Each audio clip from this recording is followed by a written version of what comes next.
Hello বন্ধুরা, আমার চ্যানেলে আজকে সবাইকে স্বাগতম। আজ আমি আপনাদের জন্য একটা নতুন রেসিপি নিয়ে চলে এসেছি। এই রেসিপিটা ছোট বড় সকলেই খুব পছন্দ হবে। দেখুন কিভাবে এটা বানিয়ে নিচ্ছি। আমি প্রথমে লাল আলুগুলো সিদ্ধ করে নিয়েছি, সিদ্ধ করে এখানে ম্যাশ করে নিয়েছি।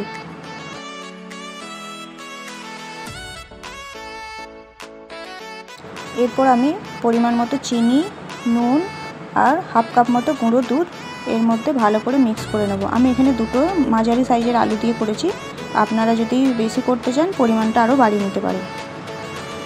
এরপর আমি এর মধ্যে বাইন্ডিংয়ের জন্য অল্প করে ময়দা দেব, বেশি দেওয়ার কোনো প্রয়োজন নেই। আমি এটা জাস্ট হাতে গড়ার মতো হলেই আমি সেই পরিমাণই ময়দা দেব। ময়দাটাকে হাতে করে ভালোভাবে আগে মেখে দেখে নেব যে এটা কতটা পরিমাণ ময়দা লাগবে, সেই হিসাবে আমি এটার মধ্যে ময়দা দিয়েছি। এইভাবে ময়দাটা দিয়ে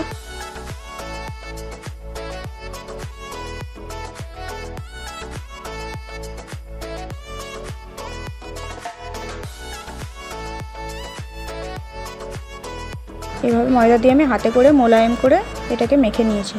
এবার একটা চামচের সাহায্যে একটা স্কুপ করে নিয়ে আমি এইভাবে ডোনাটের শেপ দিয়ে নেব। এটা দেখতে সুন্দর হয়, বাচ্চারাও খেতে খুব পছন্দ করবে, ওই জন্য আমি এটাকে ডোনাটের শেপ দিয়েছি। এইভাবে গোল করে চ্যাপটা করে আমি মাঝখানে জাস্ট একটু গর্ত করে নিয়েছি। এবার আমি একটা বাটির মধ্যে ডিম ভেঙে নিলাম, ডিমটা একটু ফেটিয়ে নেব। ডিমটা ফেটানোর পর আমি ওর মধ্যে ডিপ করে আমি ব্রেড ক্রাম্বসের মধ্যে কোট করে নেব। এইভাবে দেখুন ব্রেড ক্রাম্বস লাগিয়ে নিচ্ছি। আপনারা যদি ময়দার গোলায় ডুবিয়ে করতে পারেন সেটাও হবে, আর ডিম দিলে সেটাও হবে, আপনারা যেভাবে ইচ্ছে করতে পারেন। এইভাবে আমি একে একে সবগুলো ডিমের গোলায় ডুবিয়ে ব্রেড ক্রাম্বসে কোট করে নেব। এই দেখুন ভালোভাবে লাগিয়ে নিতে হবে যাতে কোথাও ফাঁকা না থাকে, তবে এটা খেতে ক্রিস্পি হবে।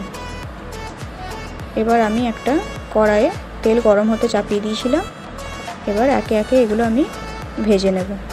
হিটটা মিডিয়ামে রাখবেন, খুব লো হলেও তেল অ্যাবজর্ব করে নেবে, আর খুব হিট হলেও উপরটা বেশি লাল হয়ে যাবে। ওই জন্য হিটটা মিডিয়ামে রেখে আপনারা এটাকে হালকা হালকাভাবে লাল করে ফ্রাই করে নেবেন।